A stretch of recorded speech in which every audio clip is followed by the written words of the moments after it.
I was laying out my black dress on the bed and wondering which brooch to pin on, the silver cameo I got from my grandmother or a simple pearl accessory. My hands were shaking, but it wasn't fear or grief. It was a mixture of relief and anxiety. Thorn would never come home again.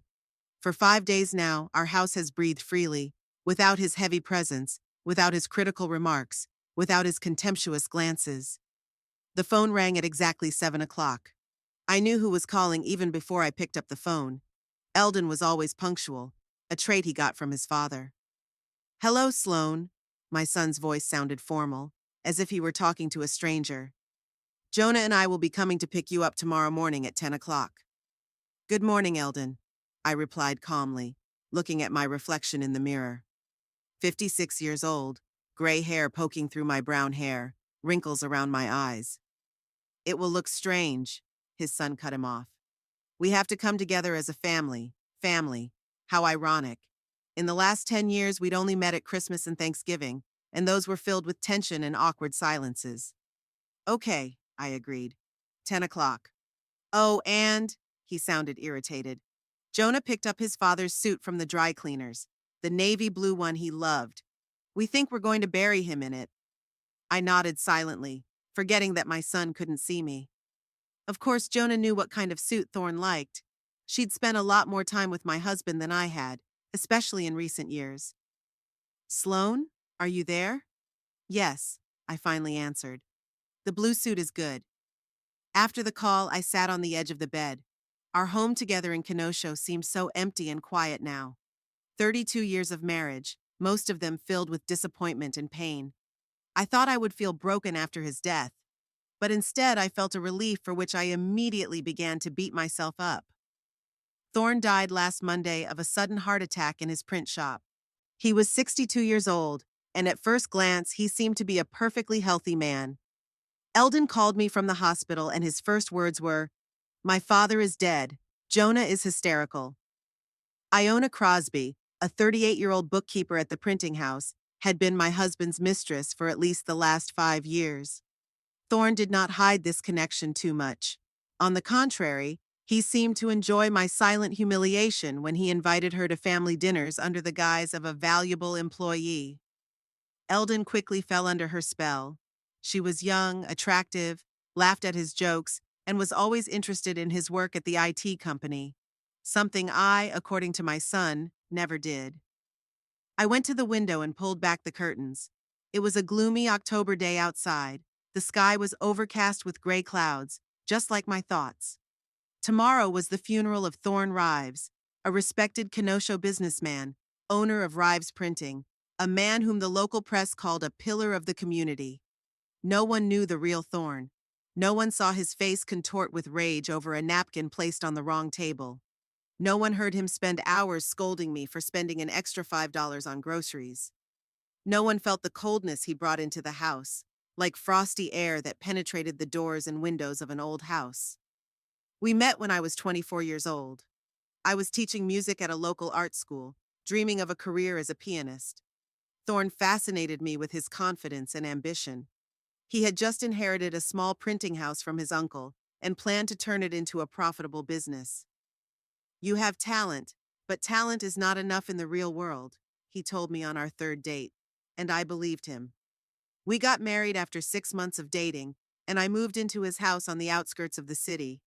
At first, everything seemed perfect. Thorn was attentive, gave me flowers, took me to the best restaurants in Kenosha.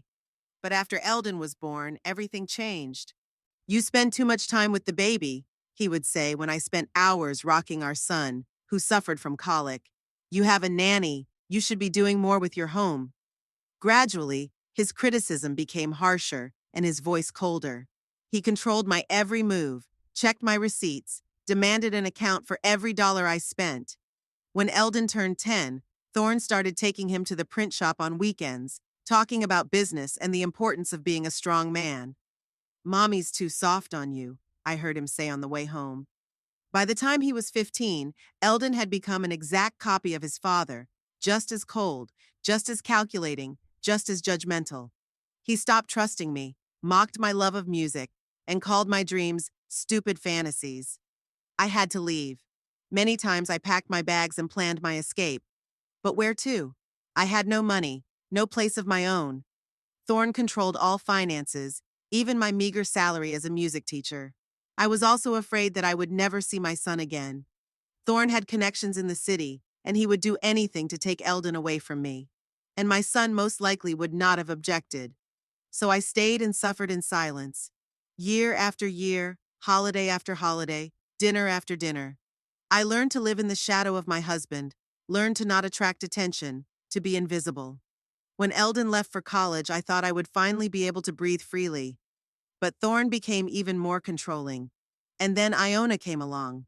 She was young, energetic, flawlessly beautiful, and sharp. Thorne hired her as an accountant, and she quickly became his right-hand man in the printing house. I saw his eyes change when she walked into the room, how he smiled at her sincerely, warmly, as he had never smiled at me. I found out about their affair by accident, overhearing Thorne on the phone late at night. He thought I was asleep, but I went down to the kitchen for a glass of water. "Yes, honey," he said quietly. "I'll take care of it. Sloane won't suspect anything. She never notices anything." I didn't cry that night. There was no shock or surprise, just the dull pain of realizing that the last years of my life had been built on a lie. But something changed in me after that. I stopped being afraid. For the next few months, I watched them, quietly gathering information. Thorne started coming home less, often staying late for meetings. Jonah began to show up at family gatherings, especially when Eldon came to visit. My son immediately found a common language with her. They discussed technology, business, and politics, topics that Thorne always considered too complicated for my musical head. Eldon called me less and less, preferring to talk to his father, or with Iona. She even went to see him over the weekend when he was receiving some kind of award in his company. She went instead of me because Thorne said I was too tired for such a trip. A week ago, when my husband died in the arms of his mistress right in his office, I was at the supermarket picking out ingredients for a dinner he probably wouldn't have come to eat anyway. When the phone rang and Eldon told me the news, I froze in the middle of the vegetable section, holding an eggplant. "Mom?" was the first time Eldon had called me mom in a long time, and it sounded almost touching. "Can you hear me?" "Yes," I answered. "I'm on my way to the hospital." But when I arrived, Jonah was already there, sobbing on my son's shoulder. She was wearing a blouse I had seen a few weeks ago in a fashion boutique, a blouse that cost more than my monthly food budget. Eldon was stroking her back, whispering words of comfort. They didn't even look at me until I got close. "Sloane." Eldon nodded at me, his eyes red but dry. "The doctors say it was an instant heart attack. He didn't even have time to realize it." Iona looked up, her face tearful, and gave me a look I couldn't decipher. Compassion? Triumph? Guilt? I didn't know. "I'm so sorry," she mumbled. "He just fell. I called an ambulance, but they couldn't do anything." I nodded silently. What was I supposed to say? What did I know about their affair? What did I know about how Thorne planned to leave me? What do I know about the will he changed last month? "We need to start making funeral arrangements," Eldon said, looking through me. "Dad deserves a decent farewell." "Of course," I agreed, feeling strangely detached from the situation. "I'll make the arrangements." And now, on the day before the funeral, I stood at the window of our house, a house that would soon, perhaps, no longer be mine, and reflected on the strange irony of life. For 32 years, I had lived with a man who gradually destroyed myself, and now that he was gone, I felt only emptiness. Not pain, not grief, but emptiness and a strange expectation. I knew that tomorrow at the funeral, Orina Tebbs, Thorne's lawyer, would read the will. I knew that Thorne had left everything, his house, his business, his accounts, to his lover, Iona. I knew how Eldon would stand by her side, how he would hug her and call her mom, the way he hadn't called me in a long time. But I also knew something they didn't, something that would change everything. I walked over to the secretary, took out the key hidden in my glasses case, and opened the secret drawer. There was an envelope, sealed and notarized 2 weeks ago. I wasn't going to open it. I knew what was in it. The real will of Thorne Rives, which he had signed in a moment of rare clarity and remorse after I had quietly laid before him the evidence of his betrayal, financial fraud, and tax fraud. "You wouldn't dare," he hissed, white with rage. "I wouldn't dare what?" I asked calmly. "Show this to the IRS? The police? Eldon? The choice is yours, Thorne." Yes, I blackmailed my husband. After 30 years of oppression and humiliation, I realized that the only way to get justice was to play by his rules. And now, holding the envelope with the will in my hands, I did not feel triumphant, but only tired and strangely relieved. The phone rang again. This time it was Iona. "Sloan," her voice sounded official with a hint of impatience. "There will be a small reception at the Riverside Hotel tomorrow after the ceremony. I've taken the liberty of organizing it. I know that Thorne loved this place. Yes, Thorne loved the Riverside, especially his suites, where he spent time with his mistress." "Thank you, Jonah," I said. "That's very thoughtful of you." "We need to stick together in these difficult times," she continued. I almost laughed. Thorne would want me to disappear, to vanish into thin air like an unpleasant memory. "Of course," I said. "I'll see you tomorrow, Jonah." After hanging up, I went back to my dress. The pearl brooch seemed too extravagant for a widow who was supposed to look mournful. I chose a cameo, restrained, elegant, with the profile of a woman whose gaze was directed forward, into the future. Tomorrow, everything will be over. Tomorrow, my new life would begin. But today, I was still Sloane Rives, the wife of the late Thorne Rives, a woman who had lived for 32 years in a cold house with no room for her dreams and hopes. I looked out the window at the gray October day and waited for tomorrow's dawn. In the morning, I could not bring myself to eat breakfast. Nausea came to my throat when I tried to drink even coffee. The day of Thorne's funeral had arrived, and I needed a clear head. My eyes rested on the old photo album on the bookshelf, a reminder of a past that now seemed like someone else's life. I walked over, picked up the heavy album and opened it. The first photo was of our wedding, in the summer of 1991. Thorne is standing proud, tall, with that special smile that always appeared when he got what he wanted. I'm next to him, young, naive, in a lace dress, with a sparkle in my eyes that has long since faded. My fingers touched the glossy surface. Did he ever love me? Perhaps in his own way. At least in the beginning, before Eldon was born, before the printing house started making serious money, before he realized he could control not only his business, but his marriage. I turned the page, a photo of 3-year-old Eldon on a swing in the yard. I'm holding him, laughing, and Thorne is standing off to the side, watching with that special look on his face that I interpreted as fatherly pride at the time, but now realize was an assessment, a calculation.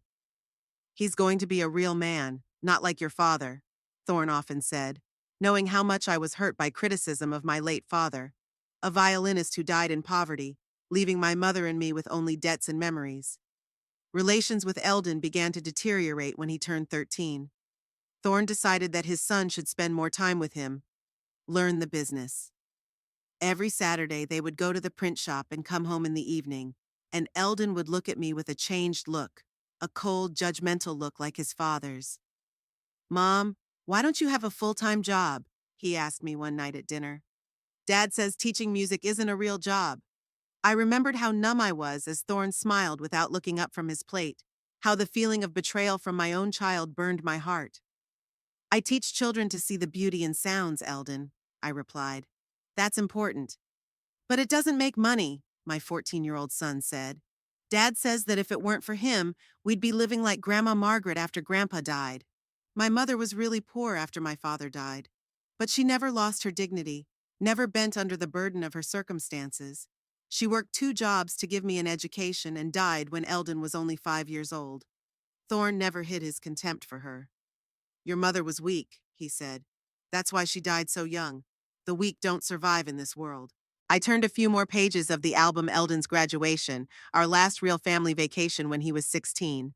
After that, Thorne focused on expanding the business, and I drowned myself in teaching music, seeking solace in Beethoven's sonatas and Chopin's preludes when things got unbearable at home. The last photo in the album was taken 5 years ago at a corporate party at Rives Printing. Thorne is standing in the center, surrounded by employees. I'm on the side, wearing a dark blue dress and a tight smile. And next to Thorne is Iona, a newly hired accountant, young, elegant, and confident. She looks at Thorne with an expression that I couldn't read at the time, but now I understand all too well. This was my first encounter with Iona. Thorne introduced her as a new talent who will take our financial reporting to another level. He danced with her 3 times that night, but never with me. I didn't attach any importance to it. I was used to his public indifference. I missed the beginning of their romance. When did it begin? A month later? 3, 6 months after that party? I don't know. All I know is that 2 years ago I overheard them talking by chance. It happened on a Saturday. I was returning from the store earlier than expected. The front door of our house was barely ajar, and a woman's laughter was coming from Thorne's office. "Thorne, you're impossible," said a voice I immediately recognized as Jonah. "What if your wife comes home early?" "Sloane went shopping," my husband replied. "She always takes at least 3 hours. She takes a list with her and checks each item twice. Predictable to the point of nausea." They laughed, and I froze in the hallway, feeling the grocery bag digging into my fingers, becoming incredibly heavy. "I don't understand why you're still with her," Jonah said. She's out of your league, Thorne." "It's only a matter of time, darling," he replied. "Eldon is already on our side. As for the rest, I'm working on it." I quietly left the house, got in my car, and drove 3 blocks before stopping and crying. Not because of the betrayal. I had long suspected something like that. I was crying because of my blindness, because of the years I had wasted on a man who had never truly appreciated me. When I returned home an hour later, Jonah was gone. Thorne was sitting in his office, looking through some papers. "You're late," he said without looking up. "Will dinner be late?" "Sorry, there were lines," I lied automatically, as I had done hundreds of times to avoid conflict. That night, I made a decision. I would no longer be a victim. I will not blindly wait for Thorne to deprive me of everything I have: a roof over my head, my livelihood, my connection to my son. I will take action. The next day, I took the day off from music school, and while waiting for Thorne to leave for the printing house, I began to methodically search the house. I didn't know what I was looking for, but I felt there must be something that would help me defend myself when the time came. In his office, in the bottom drawer of his desk, behind a pile of old documents, I found the first clue: a folder with the house documents. According to them, our shared house did not belong to us, but to a company called RT Holdings. I had never heard of it, even though I had signed a prenuptial agreement that I thought protected my rights to our joint property. I spent the next few weeks at the city library learning the basics of corporate law, reading about trusts and holding companies. I learned that RT Holdings had been founded by Thorne a year before we got married, and that all of our significant assets, the house, the printing house, even the cars, were registered to this company. If we divorced, I would receive nothing but meager alimony. But the main discovery was yet to come. One evening, when Thorne was at a business dinner, now I understood with whom, I found a folder in his safe, the combination to which I had spied a few days earlier, labeled Last Will and Testament. Inside was a will dated a month earlier.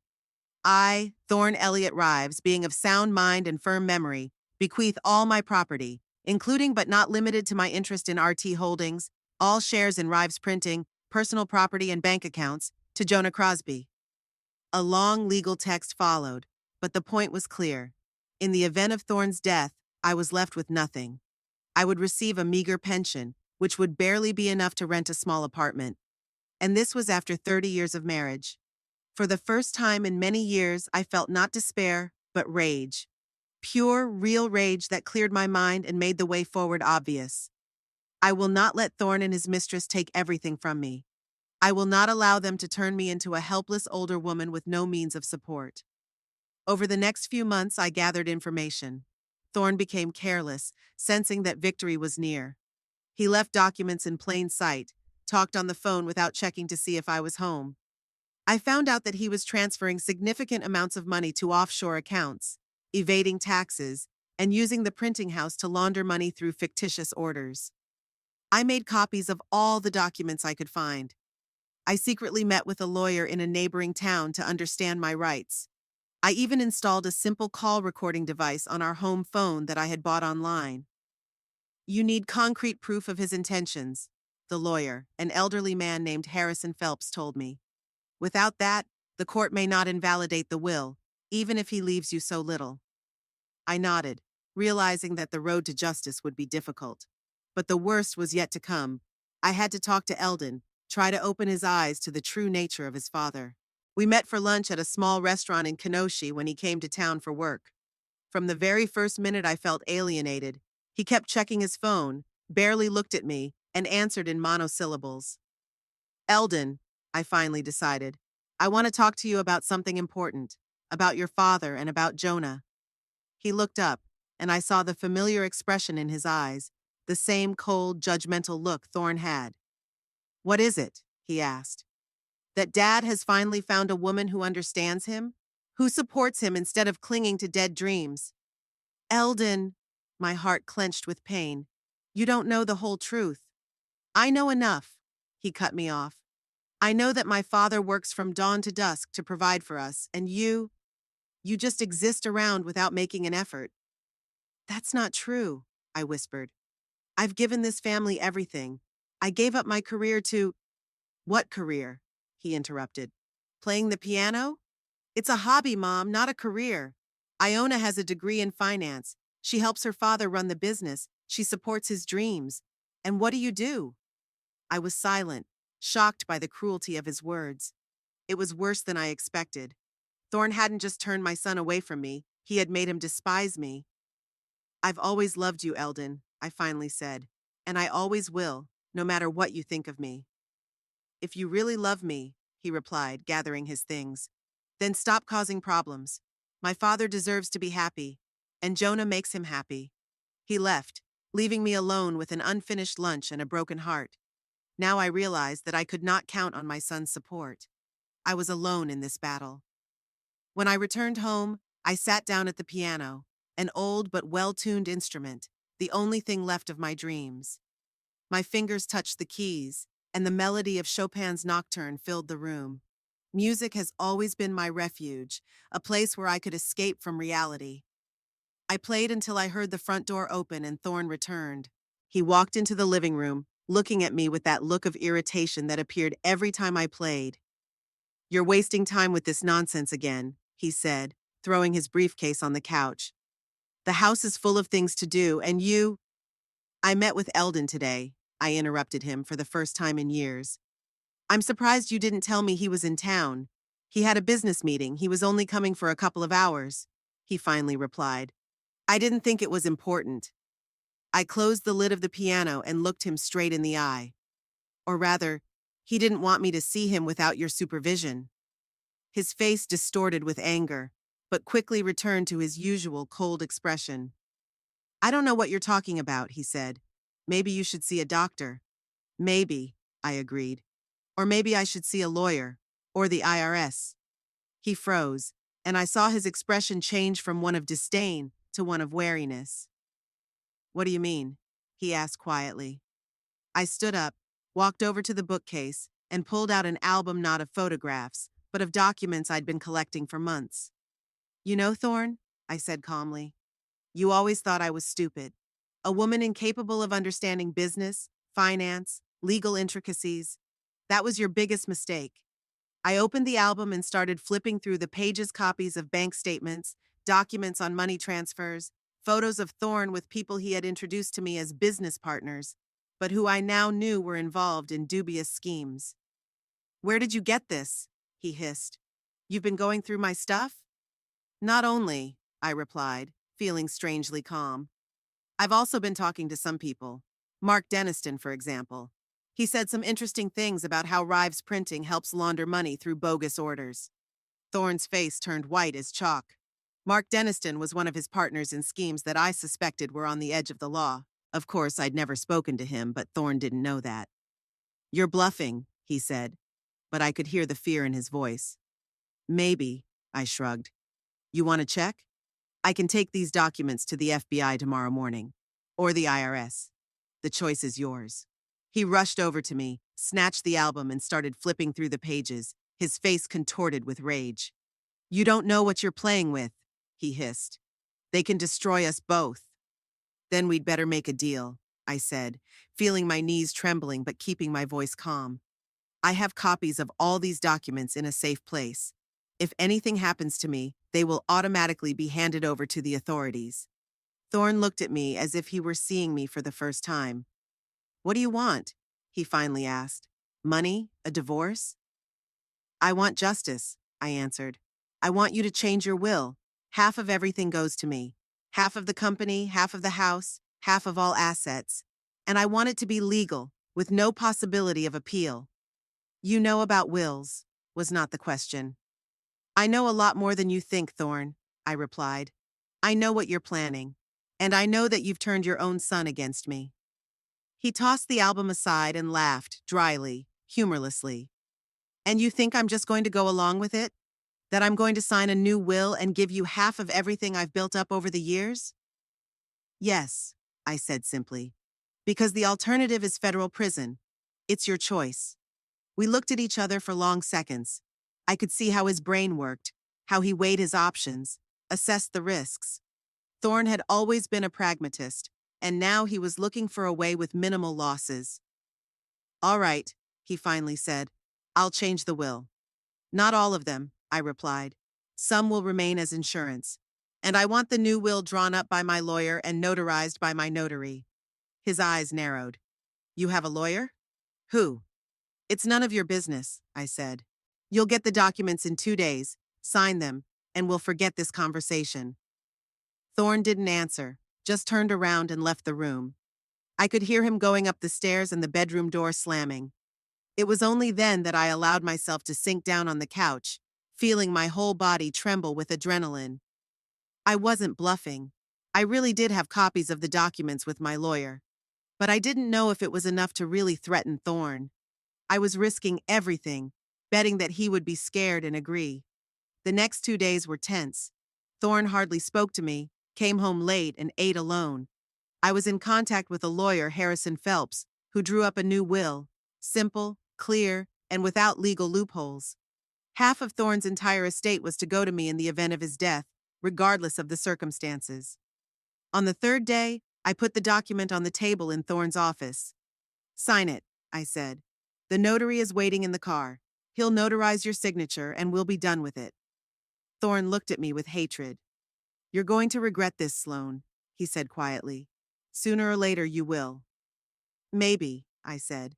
"But at least I won't be on the street after 30 years of marriage." He picked up a pen and signed the document, abruptly, with such force that he almost tore the paper. I called a notary, an elderly man named Eric Taylor, whom Phelps had recommended. He checked the documents, witnessed Thorne's signature, and stamped them. When the notary left, Thorne looked at me with an expression I couldn't decipher. "You've changed, Sloane," he said. "I didn't realize you had that kind of power." "It was always there," I replied. "You only saw what you wanted to see." I took the certified documents and put them in my bag. From now on, I had protection. Legal. Unquestionable. If something happened to Thorne, I wouldn't end up on the street. Jonah would not be able to take everything. I had secured my future. Of course, I didn't expect Thorne to die so soon. The heart attack came unexpectedly, although the doctor later said that there were signs: high blood pressure, stress, ignoring the symptoms. Typical of Thorne, he considered himself invulnerable, above the physical limitations of ordinary people. Now, the day before the funeral, I was going through the documents, making sure that everything was in order, that the notarized will, which revoked a later will in Jonah's favor, was valid and unquestionable. The rain drummed on the roof of the limousine as we drove to the church. Eldon sat next to me, but there was more distance between us than the physical centimeters of upholstery. Iona sat across from me, wearing a black dress that emphasized her slender figure. She was pale, her eyes red from crying. I tried not to look at her, focusing on the raindrops running down the glass. "There will be a lot of people," Eldon broke the silence. "My father had many friends and business associates." I nodded. Thorne really knew how to make useful contacts. His charm, combined with his business acumen, opened all kinds of doors for him. Aunt Vivian and Uncle Reed are coming, Eldon continued. And probably some cousins from Cleveland, Thorne's family. People who had always looked down on me as a girl from a poor family who had somehow miraculously caught their successful relative in their net. Only Vivian, Thorne's younger sister, sometimes showed me sincerity. Do they know yet? Iona asked quietly, and I understood what she meant. No, Eldon answered. Orrin said he'd announce his father's will after the memorial service.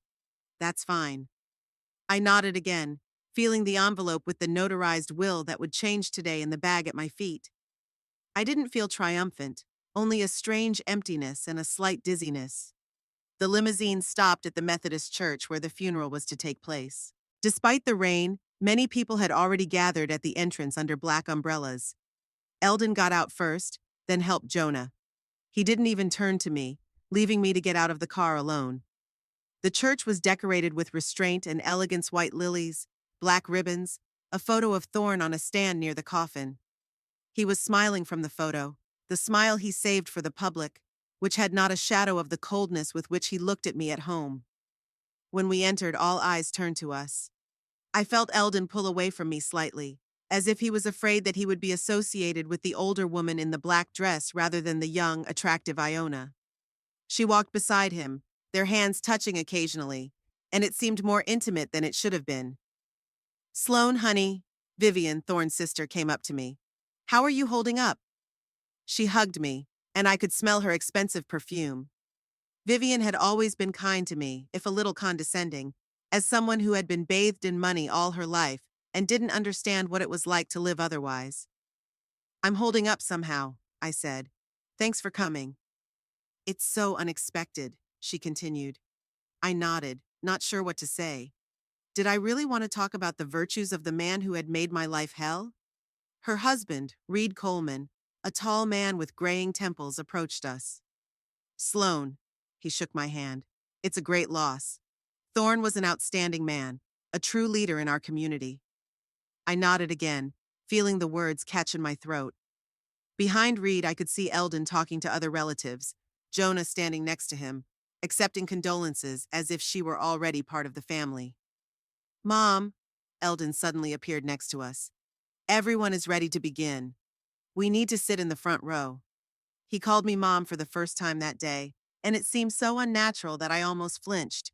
But I kept my face straight and followed him to the front of the room. Eldon sat between me and Jonah, creating a buffer. The service was short but moving. The pastor spoke about life, death, and the legacy we leave. Several of Thorne's colleagues spoke, remembering him as an innovator, a leader, a friend. No one spoke of him as a husband or father, perhaps because few people knew him in that way. When the coffin was taken out of the church, I followed it, feeling the stares. Some sympathetic, some just curious. I was a widow, a role I didn't expect to play for many more years. But I didn't feel like a widow. I felt more like a liberated prisoner. After the cemetery, everyone gathered at the Riverside Hotel for a memorial meal and the reading of the will.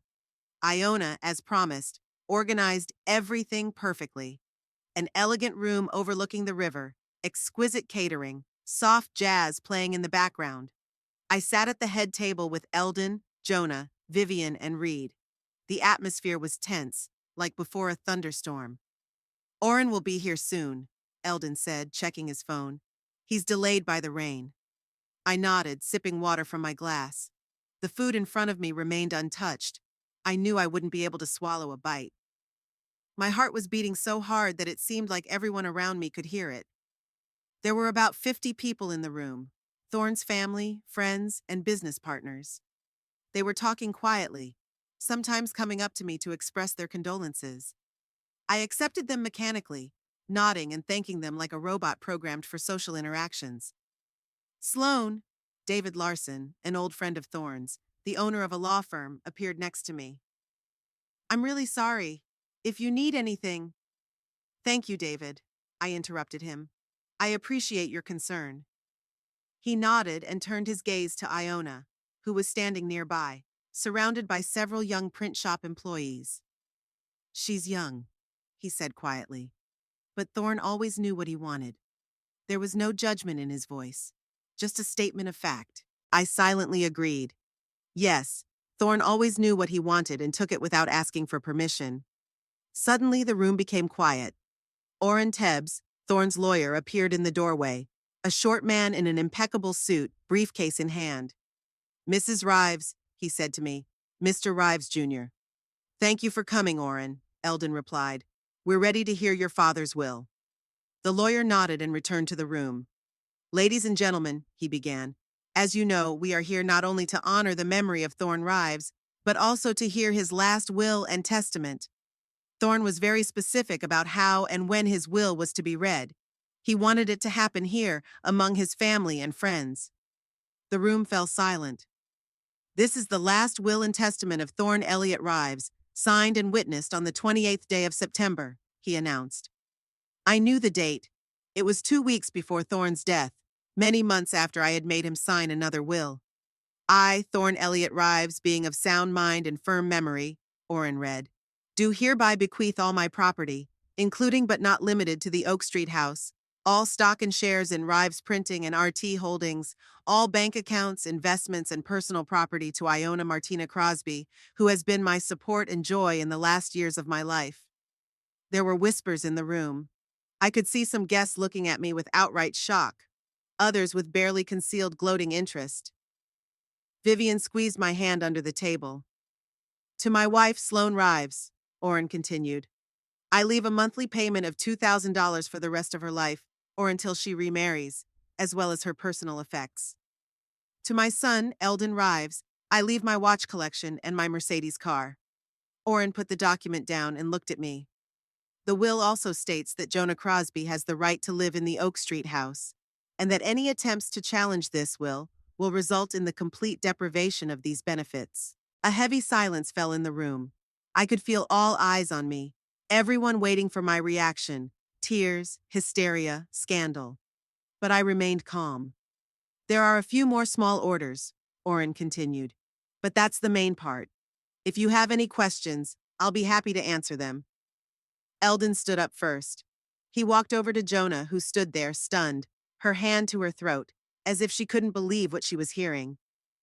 "I knew Dad would leave everything to you," he said, loud enough for everyone to hear. "Eldon, I didn't know that he—" Iona looked at him with wide eyes, a mixture of joy and confusion. "Don't," my son interrupted her. "You deserve it.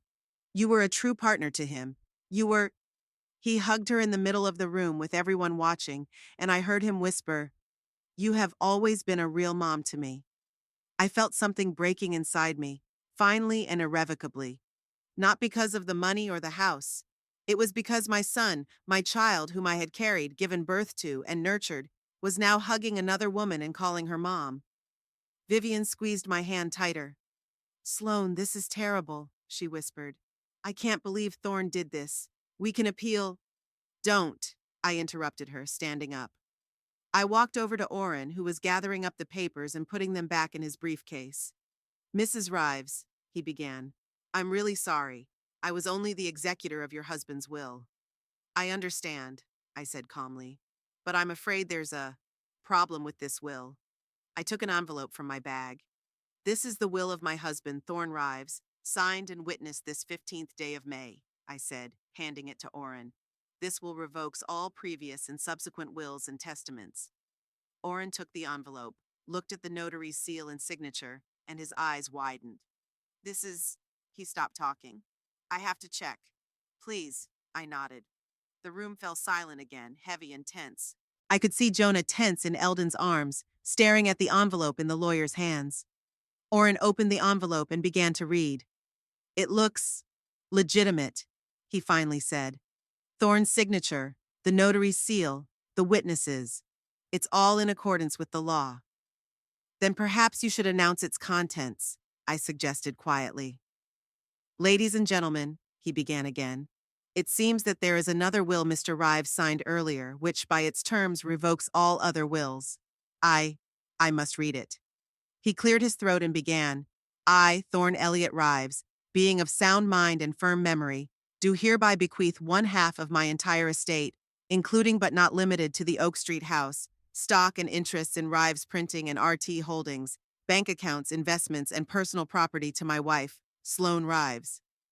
The room exploded into whispers. I could see Jonah's face go pale, Eldon pull away from her, looking at me with disbelief and indignation. "This is impossible," I heard him say. "My father would never sign this." "But he did," I replied calmly, "and witnesses will testify that he was of sound mind when he did." Orrin continued to read, and with every word I saw Jonah's plans crumble, and the realization of what was happening dawn on her. "The other half of the estate," Orrin read, "is to be distributed as follows: 25% to my son, Eldon Rives, provided he continues to work at Rives Printing for at least 5 years after my death. The remaining 25% is to be distributed to the employees of the company, according to a separate list attached hereto." Eldon stood in the middle of the room, his face contorted with anger and incomprehension. "This is a hoax," he said. "Someone made my father sign this. He would never—" "Your father signed it voluntarily," I interrupted him. "And if you challenge this will, you risk getting nothing. Is that clause in the document too, Orrin?" The lawyer nodded, looking over the papers. "Yes, it says that any attempt to challenge this will by any of the beneficiaries will result in the disinheritance of their share." Vivian came to me and put her arms around my shoulders. "Sloane, I didn't know that Thorne, I thought—" "It's okay, Vivian," I said. "Your brother just decided that justice was more important than feelings. I was lying, of course. Thorne never cared about justice. He signed that will under duress, under the threat of his fraud being exposed. But no one was supposed to know about it. To everyone, it was supposed to look like an act of late remorse or an unexpected attack of conscience." Iona sat down on the nearest chair, her face colorless. "It's not fair," she said quietly. "Thorne promised me." "Life is often unfair," I replied. "I know that better than most." Eldon looked at me as if he were seeing me for the first time. There was a mixture of anger, confusion, and maybe a tiny bit of respect in his eyes. "You knew about this all along," he said. "You let Orrin read the first will. You let everyone think that I'd get nothing?" I finished for him. "Sometimes it's good to find out who your real friends are and who is just waiting for an opportunity to turn their backs on you." I turned to Orrin. "My lawyer will be in touch with you about handing over all the necessary documents," I said. "In the meantime, I'd like you to keep a copy of this will in a safe place." Orrin nodded, still looking stunned. "Of course, Mrs. Rives. I will make sure of it." I turned to the guests who stood there, shocked by what was happening. Some looked at me with sympathy, some with respect, some with hidden gloating at Jonah's humiliation. "Thank you all for coming to honor my husband's memory," I said. "Thorne was a complex man, with strengths and weaknesses like the rest of us. I appreciate your support during this difficult time." I picked up my bag and walked slowly toward the exit, feeling the room part before me. At the threshold, I turned around and met Eldon's eyes, who was still standing in the middle of the room. His eyes were full of questions that I wasn't ready to answer. "Goodbye, son," I said quietly, though I knew he wouldn't hear me over the din of voices that filled the room after I made my statement. I went outside. The rain had stopped, and the sun was peeking through the clouds, casting a golden light on the wet asphalt. I took a deep breath of fresh air, feeling the tension of the last few days gradually release me. Tomorrow there would be new battles. Eldon, Jonah, the print shop employees. They will all want explanations. They will look for ways to challenge the will. But today I won a decisive battle. Today I finally defended my right to dignity and justice. I got into a taxi waiting outside the hotel and gave the address of my home.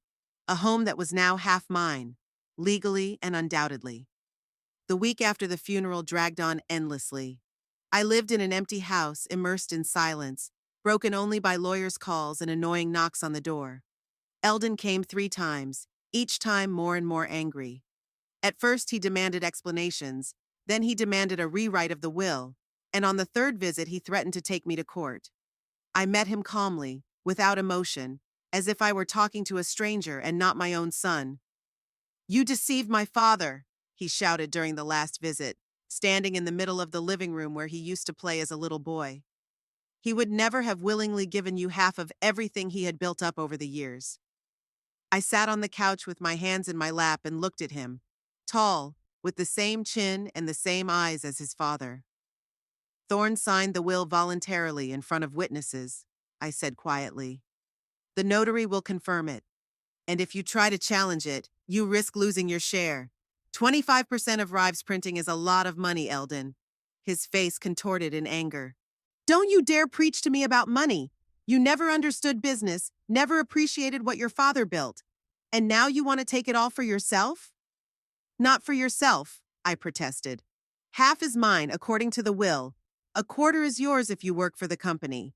The rest is distributed among the employees who have worked for your father for years. Eldon laughed, sharp and unpleasant, the way Thorne often laughed when he thought someone was stupider than he was. And you think you can run a printing house? You, with your music lessons and your fantasies? It will be bankrupt in a month. Maybe, I shrugged, but it's my right to try, or sell my share, or do whatever I want with it. Who are you? He finally asked, because this is definitely not the woman I've known all my life. But Sloane Rives would never. But Sloane Rives died years ago, I interrupted him. She died when she realized that her husband had turned their son into a copy of himself, cold, calculating, and heartless. Eldon flinched as if I'd hit him. I'm not going to listen to this, he said, turning toward the door. My lawyer will be in touch, and Iona will contest the will too. She had firm promises from her father. Firm promises? I smiled without joy. Your father promised me love and support 32 years ago. As you can see, promises are not always kept. He left, slamming the door so hard that the windows shook. I was left sitting in silence, feeling a strange numbness. There was no pain, no anger, no triumph, just an emptiness that had to be filled with something. The next day I received an official letter from Jonah's lawyer. She demanded that the will I presented be declared invalid on the grounds that Thorne had signed it under pressure. This was predictable. I handed the letter to my lawyer, Harrison Phelps, who shook his head. They have no proof, he said as he looked over the documents. The will was duly signed, notarized, and witnessed. If they can't prove that Thorne was incapacitated or under direct duress, and if they can, I asked, feeling my back go cold. I did blackmail Thorne, made him sign that document. Not at gunpoint, but still. Don't worry, Mrs. Rives. Phelps smiled kindly. They'll need extremely strong evidence to do that.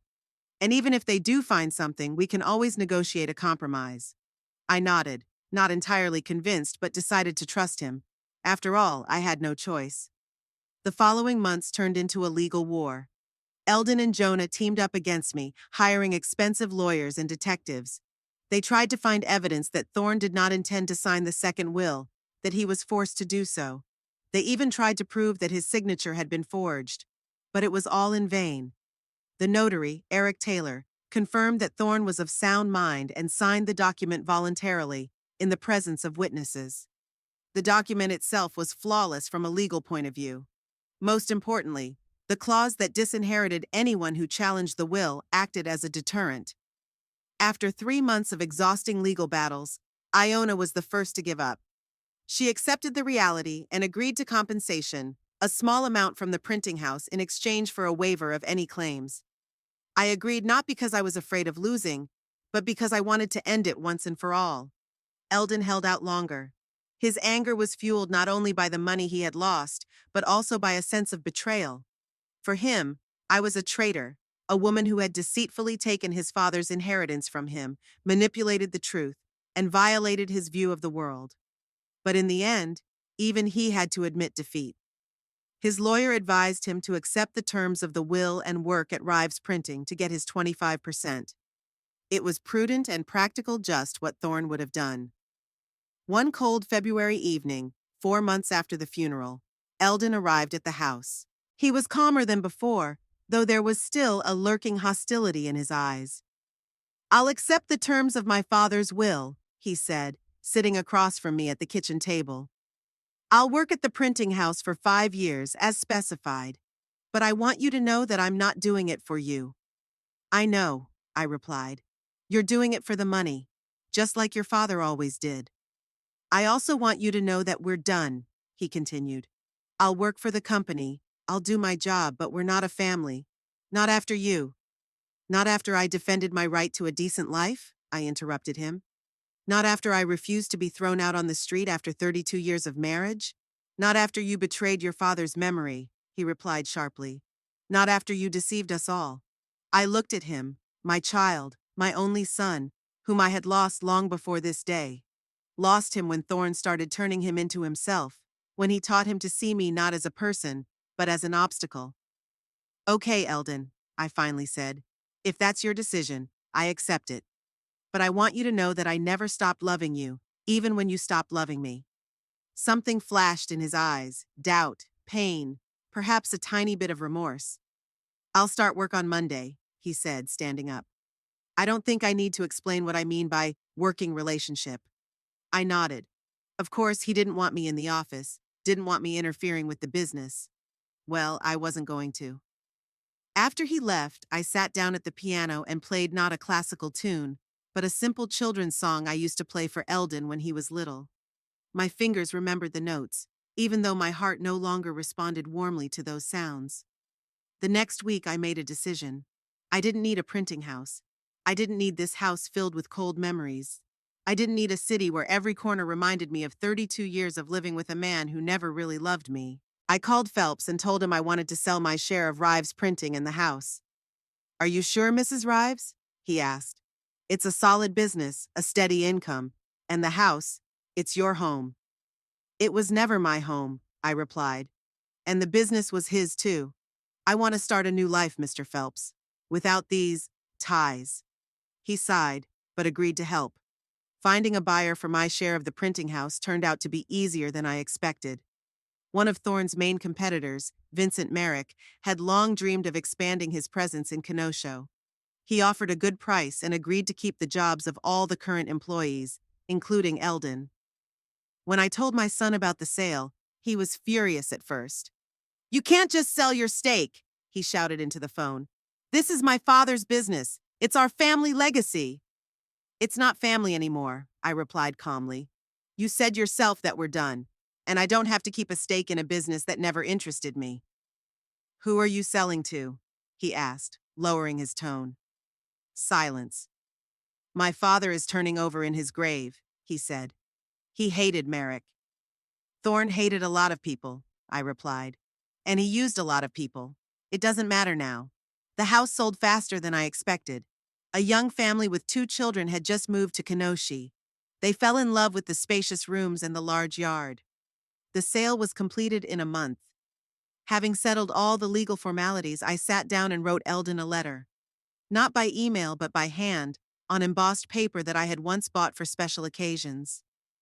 Dear Eldon, I wrote, by the time you read this letter, I will be far away from Kenosha.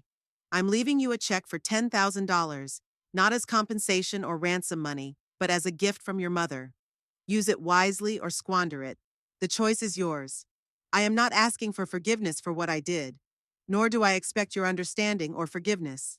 Life has taught me that some things are unforgivable. Some bridges cannot be rebuilt after they have burned. I loved your father long ago. I loved his strength, his ambition, his confidence. But over time, his strength turned into control, his ambition into obsession, and his confidence into arrogance. He took everything from me, my dreams, my dignity, even you. And I decided that I would not allow him to take away the last thing from me, the chance for the rest of my life.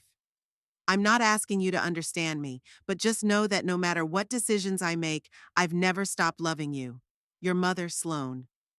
I resealed the envelope and sent it to Eldon's work address, along with a check. I don't know if he accepted the money or tore up the check without opening the envelope. It didn't matter anymore. On my last day in Kenosha, I went to the music school where I had taught for so many years. The principal, Martha Wilson, greeted me with a sad smile. We're going to miss you, Sloan, she said, hugging me. You were a wonderful teacher. Thank you, Martha, I replied. This school has been my refuge for many years, the only place where I felt truly alive. I left her a small gift, sheet music that I had bought in Europe a long time ago, a rare edition of Chopin's Preludes. Martha was one of the few people who knew what I went through in my marriage to Thorne. She never judged me, never asked why I didn't leave. She was just there for me, like a silent support. The next morning, I took a train to Portland, Oregon, a city where no one knew me, where there were no memories of Thorne or Eldon, where I could start from scratch. I had money from the sale of my shares in the printing house and the house, not a fortune, but enough to buy a small apartment overlooking a park and live the rest of my life comfortably without worrying about finances. For the first time in many years, I could make decisions without looking back at my husband or son. Portland turned out to be exactly the city I needed: green, creative, full of music and art. I rented an apartment in an old house near the center and bought a new piano. Not as fancy as the one I had left in my house in Kenosha, but with a warm, deep sound that filled the room. 3 months later, I was teaching music at a local public school. Not for the money, I didn't need it, but for the sense of purpose, for the children's smiles when they finally mastered a difficult passage. Sometimes I thought about Eldon, about how he was coping with the new management at the printing house, whether he had found happiness with Iona. Sometimes I even wrote him letters. I didn't send them, I just wrote to express everything that was accumulating inside.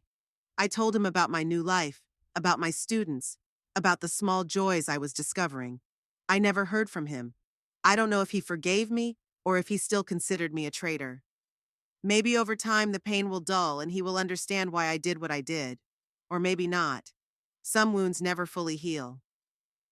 A year after I left Kenosha, I received a letter from Vivian. She wrote that Eldon had married Iona and that they were expecting a child. She wrote that things were going well at the print shop, although Eldon was having a hard time adjusting to the new management. She wrote that she hoped I had found peace and happiness. I wrote back, told her about my new life, and thanked her for the news. I didn't ask her to send my congratulations to Eldon, as I knew he wouldn't accept them. Instead, I wished him and Iona happiness and health for their child. I wished them sincerely, even though I knew they would never know. Sometimes, sitting on the balcony of my apartment in Portland and watching the sunset, I thought about the life I had lived, about the years I spent with a man who never appreciated me, about the son I lost, about the chances I didn't take, but I didn't regret my decision. I didn't regret forcing Thorne to sign that will, for not backing down at the funeral when everyone looked at me with judgment and surprise. I did not regret leaving Kenosha and all the memories associated with her. Sometimes justice requires cold calculation. Sometimes you have to be cruel to protect yourself. And sometimes forgiveness is not the answer, but only a path to new suffering. I knew I would never reconcile with Eldon. I knew that he would never understand my motives, never forgive me for what I had done. But I finally learned to live with this knowledge. I learned to appreciate what I have now, and not to grieve for what I had lost. And when my fingers touched the piano keys late at night and the music filled the room, I felt not pain, not regret, but quiet satisfaction. The satisfaction of knowing that I had survived, that I had won, that I was finally free. This was my new life. A life that I built on my own, without Thorne's shadow, without Eldon's approval. A life that belonged only to me. And although it was lonely, it was mine. For the first time in decades, it was truly mine.